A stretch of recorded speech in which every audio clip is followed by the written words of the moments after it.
बच्चों, चलिए प्रश्न पढ़ते हैं। निम्न में से किस में सल्फर की +5 ऑक्सीकरण अवस्था उपस्थित है? हमें यहाँ पर प्रश्न के 4 विकल्प दिए हुए हैं। ए डाइथायोनिक अम्ल, बी सल्फ्यूरस अम्ल। बी विकल्प में हमें यहाँ पर क्या दिया हुआ है? सल्फ्यूरस अम्ल। सल्फ्यूरस अम्ल हमें यहाँ पर दिया हुआ है विकल्प बी में।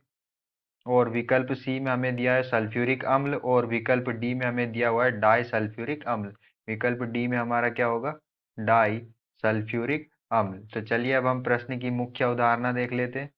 तो यहाँ पर हमारे प्रश्न की मुख्य अवधारणा क्या होगी? जो हमारे सल्फर के ऑक्सो अम्ल होते हैं, उसमें जो हमारा जो सल्फर तत्व होता है, सल्फर को हम किससे दर्शाते हैं? सल्फर को हम एस से दर्शाते हैं। और इसकी जो अधिकतम संयोजकता होती है, अधिकतम संयोजकता या इसकी जो ऑक्सीकरण संख्या होती है, अधिकतम ऑक्सीकरण संख्या या जो अवस्था होती है वो +6 होती है। +6 से इसकी ज़्यादा ऑक्सीकरण अवस्था नहीं होती। तो चलिए हम यहाँ पर अपने विकल्प चेक कर लेते हैं। विकल्प ए में हमें दिया हुआ है डाइथायोनिक अम्ल। डाइथायोनिक अम्ल का जो सूत्र होता है वो होता है H2S2O6। और यहाँ पर यहाँ पर जो हमारे हाइड्रोजन परमाणु होते हैं उनकी ऑक्सीकरण अवस्था क्या होती है? +1 होती है। और जो ऑक्सीजन परमाणु होता है उसकी ऑक्सीकरण अवस्था -2 होती है। तो यहाँ पर हम सल्फर की ऑक्सीकरण अवस्था निकालेंगे, तो जिसकी ऑक्सीकरण अवस्था निकालते हैं उसको क्या मानते हैं? प्लस। उसकी ऑक्सीकरण अवस्था हम X मान लेते हैं। तो यहाँ पर जो हमारा और हाइड्रोजन परमाणु की ऑक्सीकरण अवस्था +1 होती। तो यहाँ पर हाइड्रोजन परमाणु कितने? 2। तो हम 2 से इंटू करेंगे, प्लस एक हाइड्रोजन परमाणु की ऑक्सीकरण अवस्था, प्लस यहाँ पर हमारे सल्फर के कितने परमाणु हैं? 2 परमाणु हैं। और सल्फर की ऑक्सीकरण अवस्था को हम X मान लेंगे, प्लस यहाँ पर हमारे ऑक्सीजन के कितने परमाणु? 6 परमाणु, इंटू एक ऑक्सीजन परमाणु की ऑक्सीकरण अवस्था -2 होती है। और बराबर ये जो ऑक्सीकरण अवस्था जिस तरह से हम निकालते हैं वो बराबर किसकी होती है? 0 की। क्योंकि यहाँ पर हमारा जो यौगिक है उस पर ना कोई प्लस चार्ज है ना कोई माइनस चार्ज है, इसलिए ये किसके बराबर होता है? 0 के बराबर होता है। अब यहाँ से जब हम x को निकालते हैं तो जो x जो हमारी सल्फर की ऑक्सीकरण अवस्था है वो कितनी आती है? यहाँ पर सल्फर की ऑक्सीकरण अवस्था आती है हमारी +5। तो यहाँ पर हमारा जो डाइथायोनिक अम्ल होता है उसमें सल्फर की ऑक्सीकरण अवस्था कितनी होती है? +5 होती है। चलिए अब हम विकल्प बी को देख लेते हैं। विकल्प बी में हमें दिया हुआ है सल्फ्यूरस अम्ल। सल्फ्यूरस अम्ल क्या होता है? H2SO3 होता है। H2SO3 होता है। तो इसमें इसी तरह हम इसकी ऑक्सीकरण अवस्था निकालेंगे। यहाँ पर हमारा हाइड्रोजन के कितने अणु हैं?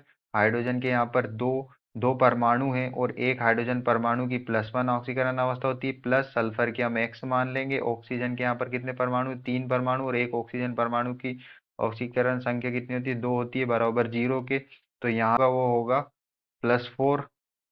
यहाँ पर जो हमारा X है जिसे हमने सल्फर की ऑक्सीकरण अवस्था मानी थी वो कितना है? +4। तो यहाँ पर जो हमारा सल्फ्यूरस अम्ल में सल्फर की ऑक्सीकरण अवस्था कितनी आती है? +4। अब हमें विकल्प सी में क्या दिया? हमें विकल्प सी में दिया हुआ है सल्फ्यूरिक अम्ल। सल्फ्यूरिक अम्ल क्या होता है? H2SO4। तो चलिए हम इसमें देख लेते हैं सल्फर की ऑक्सीकरण अवस्था क्या होगी। तो यहाँ पर हाइड्रोजन के कितने परमाणु? 2। एक हाइड्रोजन परमाणु की +1 ऑक्सीकरण अवस्था, सल्फर की ऑक्सीकरण अवस्था हमें निकालनी है, हम उसे X मान लेंगे।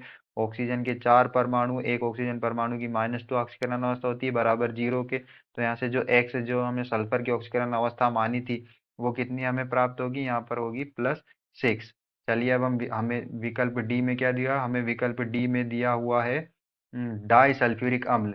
डाई सल्फ्यूरिक अम्ल का फॉर्मूला होता है H2S2O7। तो चलिए अब हम इसकी ऑक्सीकरण अवस्था देखते हैं सल्फर की। तो यहाँ पर जो हमारे हाइड्रोजन के कितने परमाणु हैं? 2 परमाणु, इंटू एक हाइड्रोजन की ऑक्सीकरण अवस्था कितनी होती है? +1 होती है, प्लस यहाँ पर सल्फर के 2 परमाणु है, सल्फर की ऑक्सीकरण अवस्था हम X मान लेंगे, प्लस ऑक्सीजन के कितने परमाणु? 7 परमाणु है, और एक ऑक्सीजन परमाणु की ऑक्सीकरण अवस्था -2 होती है, बराबर 0 के। तो यहाँ से X हमारे सल्फर की ऑक्सीकरण अवस्था कितनी प्राप्त होगी?